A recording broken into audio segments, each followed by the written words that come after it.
Pernah nggak sih kalian bertanya, kenapa pendidikan selalu berubah?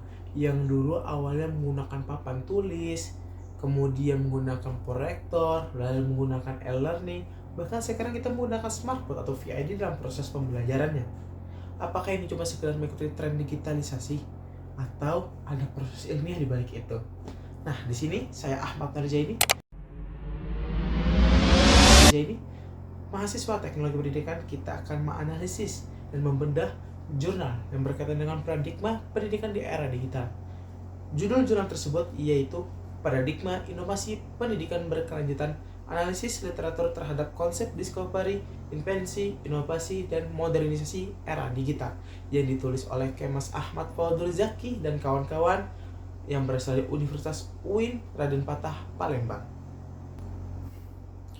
Jurnal ini lahir dilatar belakangi oleh keadaan nyata yang mana di dunia pendidikan sekarang bertransformasi besar-besaran terhadap revolusi digital, yang mana adanya AI, AR, VR, dan manajemen sistem telah menggeser yang dulunya pembelajaran berpusat pada guru, sekarang berpusat kepada murid.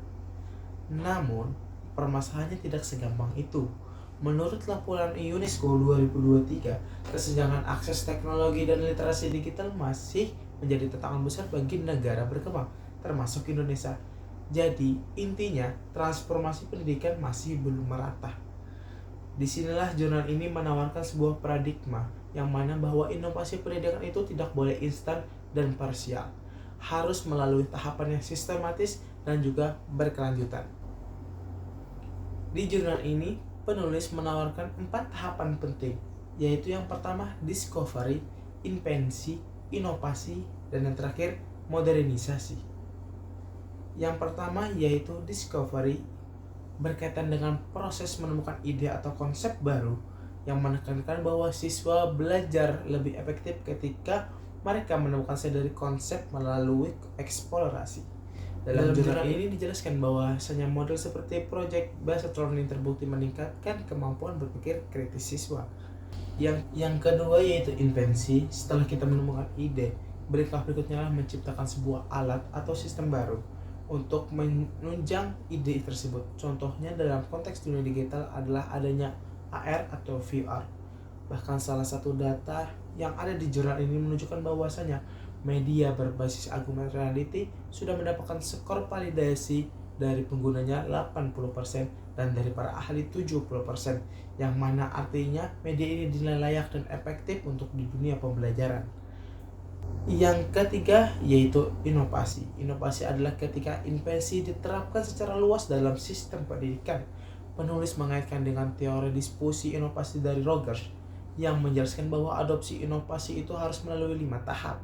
Jadi perubahan tidak langsung diterima begitu saja, namun melalui proses sosial dan budaya. Yang terakhir yaitu yang keempat, modernisasi. Ini adalah tahapan integrasi menyeluruh dalam sistem pendidikan nasional. Modernisasi tidak hanya soal digitalisasi, namun juga perubahan paradigma dan kebijakan. Seperti di negara Estonia, Finlandia, Singapura sudah menerapkan mengintegrasikan teknologi dalam kurikulum nasional mereka. Sedangkan di Indonesia, upaya modernisasi terlihat pada implementasi kurikulum mereka, meskipun tantangan pemerataan akses kompetensi guru masih menjadi PR besar bagi kita. Secara analitis, jurnal ini sudah sangat kuat dalam integrasi teori dan juga relevansi isu global, terutama dalam menghubungkan inovasi pendidikan dengan Sustainable Development Goals atau SDG 4 tentang pendidikan berkualitas dan inklusif.